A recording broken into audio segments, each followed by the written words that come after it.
Ça n'allait pas du tout. Les prisons étaient remplies. Beaucoup sont partis en exil.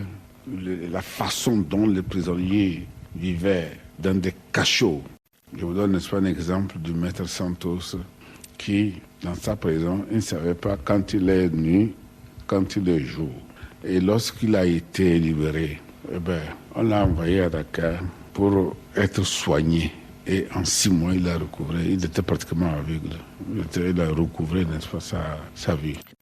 Mais pourquoi avoir choisi Nicolas Grunitzky pour le remplacer après le putsch? Vous savez que l'armée n'avait aucune ambition politique. Nous ne sommes pas des gens régionalistes. Tout simplement, M. Grunitzky était Premier ministre.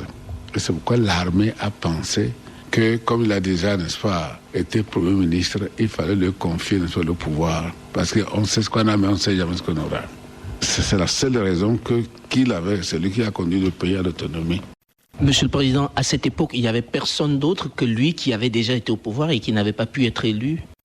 Le problème, c'est que vous parlez, n'est-ce pas, de 58. Mais il y a eu les élections, n'est-ce pas, en 1958.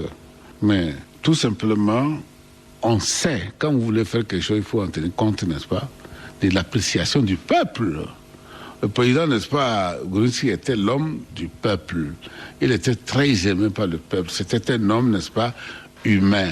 Un homme, n'est-ce pas, qui ne sait pas créer une place à part, qui n'est pas au-dessus du peuple. Il est issu du peuple et il est avec le peuple. Et c'est pourquoi nous avons pensé qu'il était mieux pour faire une politique de réconciliation. Mais ce qui venait d'être renversé, il ne pouvait pas faire une politique. Et puis encore, le peuple a eu à les juger, à les juger à l'eux. 2ATG. Ensemble, Ensemble, écrivons l'histoire audiovisuelle du Togo.